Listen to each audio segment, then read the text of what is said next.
Hello YouTube, j'espère que vous allez bien. On se retrouve aujourd'hui dans une nouvelle vidéo où je vais vous montrer cette petite pépite que vous avez pu apercevoir sur mon compte Instagram. Du coup, je vous ai tourné une vidéo pour vous expliquer comment j'ai réalisé cette pose. Je vous montre d'abord les ongles de mon modèle. Donc c'est un modèle qui a une très belle plaque, mais elle a un hyponychium qui est assez important en dessous. Donc il faut faire attention. Donc on a décidé de travailler au pop-its dans cette vidéo. Je vais commencer par repousser les cuticules, donc j'ai un repousse cuticule Stalek à bout biseauté, je commence à décoller et je vais gratter les petites peaux qui sont collées sur la plaque de l'ongle avec le côté un peu en lame. On va dépoussiérer rapidement et je vais commencer à passer les embouts cuticules. Donc j'ai un embout bleu. Ici on ne voit pas très bien la couleur sur la vidéo, mais c'est un embout de grain bleu. Je commence avec la ponceuse en mode droitier et je fais la partie gauche. Et ensuite je la mets en mode gaucher et je fais la partie droite. Je vais bien dans les sillons. Si jamais pour information je suis en vitesse 3 sur la ponceuse NBT, mais ça va dépendre de votre ponceuse, de la performance de la ponceuse. Donc vous pouvez monter jusqu'à 6, 7 par rapport à une ponceuse qui serait un peu moins puissante par exemple. Je change d'embout cuticule, je suis toujours à la même vitesse. Je prends un embout tulipe, mais toujours avec une référence bleue au niveau du grain. Vous pouvez passer sur le côté comme ceci pour relever la cutie et pour déjà éliminer, un petit peu poncer la cutie qui est plutôt sèche avant de la couper.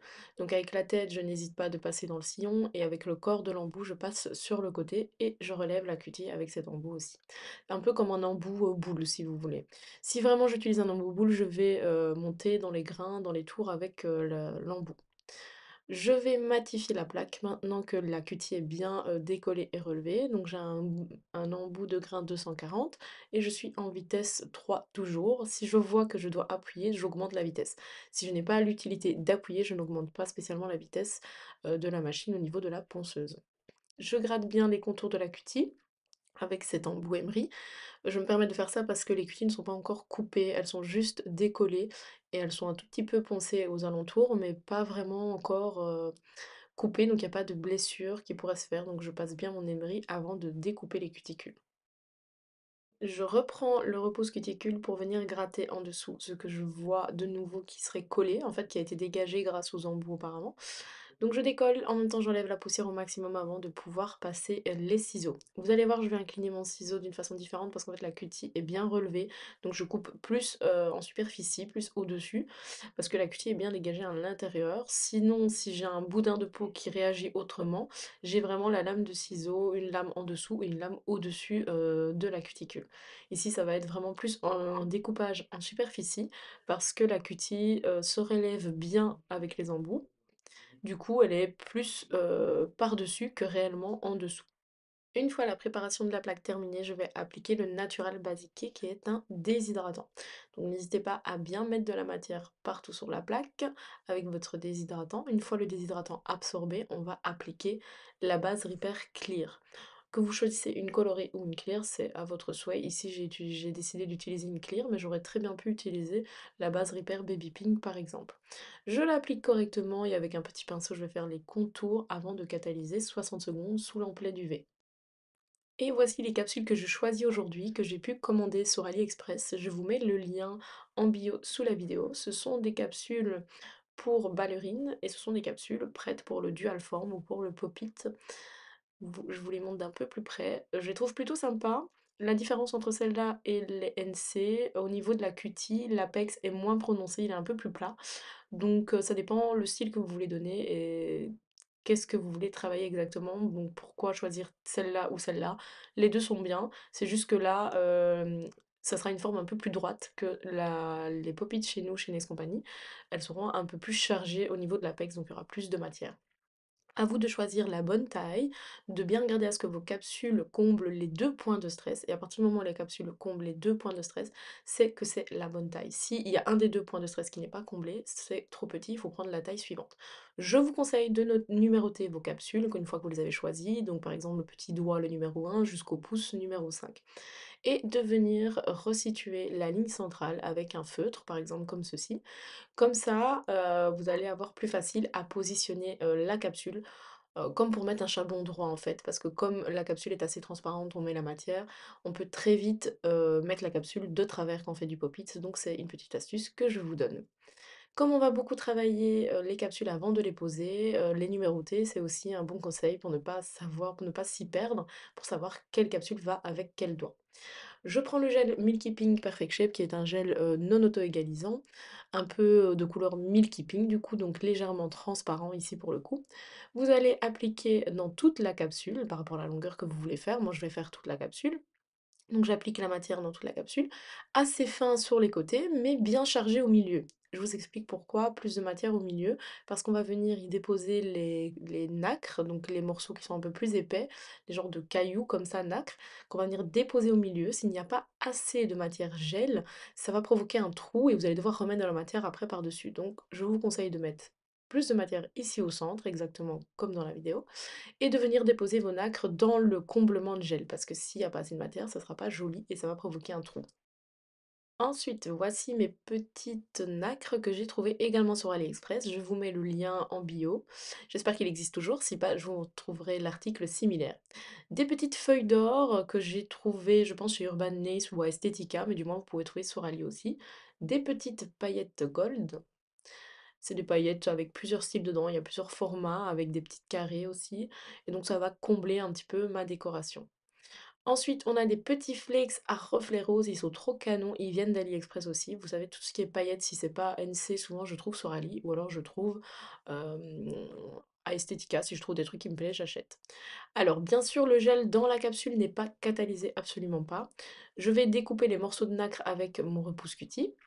Donc utilisez un vieux repousse cutie de préférence, sinon vous allez l'abîmer.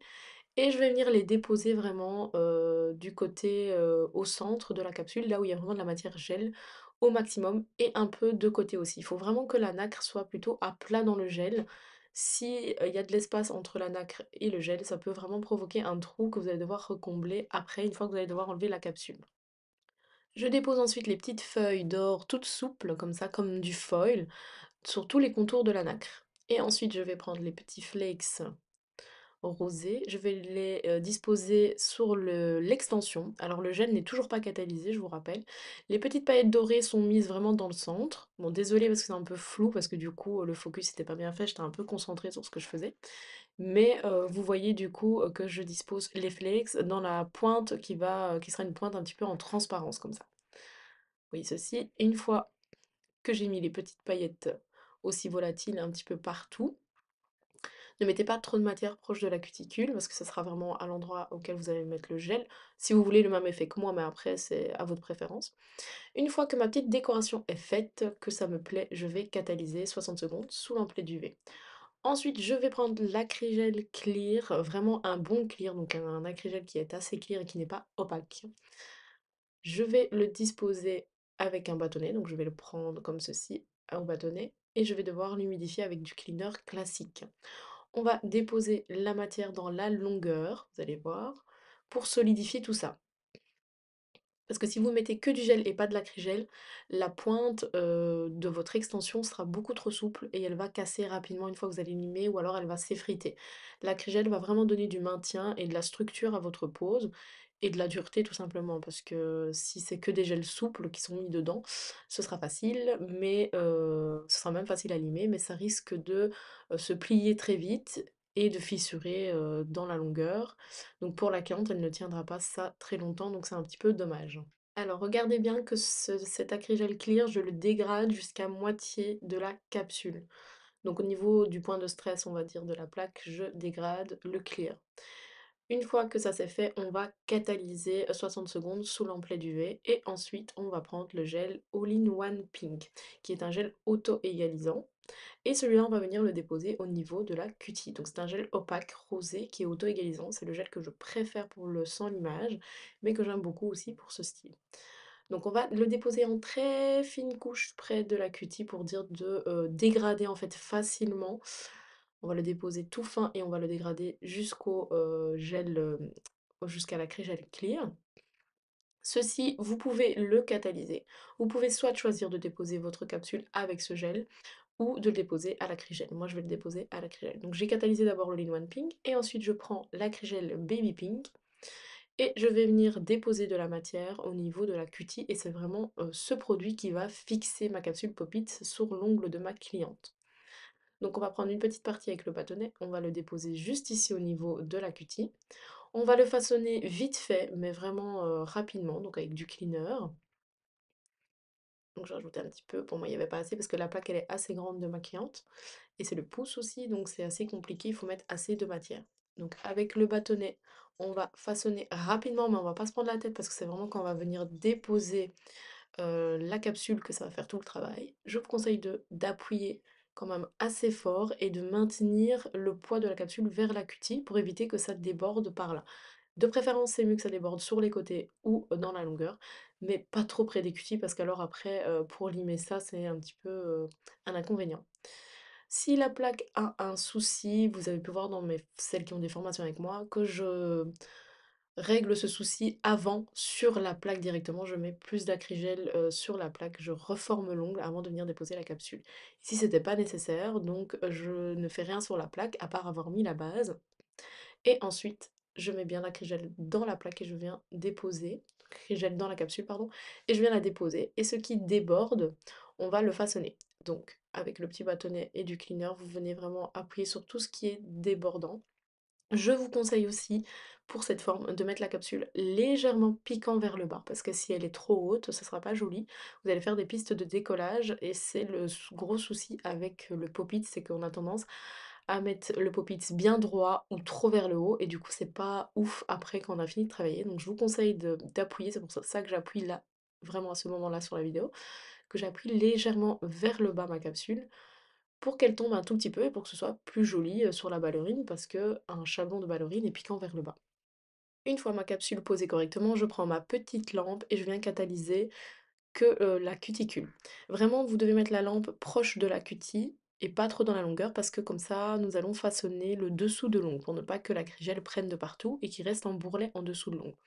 Donc quelques secondes, je retourne la plaque et ensuite je viens façonner l'acrygène. Donc vous voyez, il est toujours assez souple pour pouvoir le travailler. Avec le bâtonnet, je mets un petit peu de cleaner et je viens prendre la matière et je vais la dégrader dans l'autre sens. Pareil que comme on a fait l'acrygel clear, mais là ce sera dans l'autre sens avec l'acrygel baby pink. On vient lisser au maximum pour pouvoir avoir facile à limer après. Comblez bien sur les côtés, regardez à ce que vos parallèles de côté soient bien remplis. Je regarde à ce que les points de stress soient bien comblés aussi de matière pour ne pas avoir un petit trou à cet endroit-là. Une fois que c'est comme je veux, je catalyse 60 secondes sous l'emplette UV. Vous pouvez mettre soit l'ongle droit, soit à l'envers. Ça ne pose pas de problème parce que la capsule est totalement transparente, donc votre UV va vraiment passer à travers. Une fois catalysé 60 secondes sous l'emplette UV, je vais m'aider d'un ustensile en métal pour pouvoir décapsuler parce que comme j'ai fait toute la capsule, c'est un tout petit peu plus compliqué de décapsuler. Une fois décapsulé, je vous conseille de limer à la lime les bords, donc c'est-à-dire la longueur et les parallèles. Et ensuite, à la ponceuse, on va faire les contours de cuticule. Une fois les parallèles limés correctement, donc ma longueur parallèle c'est fait, je prends un embout de dépose et je suis en vitesse entre 25 et 28 000 tours sur la ponceuse NBT et je lime tout doucement les contours de cuticule, donc les petits bourrelets qui seraient sortis de la capsule, on va les limer, les affiner correctement. Mais allez-y doucement pour éviter de creuser et de devoir relimer toute la forme. Donc moi vraiment niveau pop-it, je lime que les extrémités, donc la longueur, les parallèles, un tout petit peu le contour de cutie, mais rien au milieu. De préférence, essayez de ne pas trop toucher à la forme. Je vais peut-être ici, dans ce cas-ci, donner un coup de lime sur la pointe pour redescendre un petit peu la forme pour que ça fasse vraiment plus ballerine. Mais sinon, ce serait une autre forme, je limerai même pas au niveau de la pointe ou quoi que ce soit, je ferai uniquement les contours. N'hésitez pas à passer l'émeri aussi pour avoir un tout petit peu plus de précision. Moi, je trouve que c'est un tout petit peu plus propre, donc je vais passer l'émeri au niveau des cutis. Je vais affiner à ce niveau-là. Et ensuite, on va limer le dessous de l'ongle avec un embout de dépose. Mais avant ça, vous allez voir, je vais vous donner une astuce pour ne pas avoir de la crégelle partout dans l'embout, pour ne pas que ça ruine vos embouts tout de suite. Parce qu'alors, une fois qu'on a de la crégelle partout, il va falloir les nettoyer régulièrement. Donc cette astuce, c'est quoi? C'est de mettre de la finition sans résidu collant en dessous que vous allez catalyser et une fois catalysé, vous allez pouvoir passer un embout de dépose tout fin Pour limer en dessous, ça sera plus net. Donc ici, c'est un embout céramique qui est en vente sur le site NC en Belgique. C'est un embout de dépose céramique long fin qui est prévu pour le dessous, surtout pour le pop-it, on va dire, parce qu'il est vraiment très adapté à ça. Il est assez long, du coup, pour toutes les longueurs comme ça, c'est assez facile. Alors, je suis en vitesse entre 25 et 26 000 tours. Et on va commencer à limer tout doucement en dessous. On va affiner le tout. Et ensuite, on va passer au top coat. Donc, je passe au top coat au-dessus. Après catalysation de la partie du dessus, 60 secondes sous lampe LED UV, je vais rajouter du top coat par-dessous. Pourquoi rajouter du top coat par-dessous? Parce que on a limé, c'est matifié, c'est pas dans notre habitude quand on fait du chablon. Donc en général, quand vous enlevez votre chablon, c'est lisse en dessous et brillant. Ici, ce n'est pas le cas. Donc si vous ne rajoutez pas de top coat par-dessous, le fait que ce soit mat et griffé, ça va attirer toutes les saletés ou ça peut décolorer. Donc je vous conseille, si vous voulez quelque chose de propre, de rajouter du top coat par-dessous. Et voici le résultat de la pause. J'espère que cette vidéo t'a plu, que tu as appris plein de choses aujourd'hui avec moi.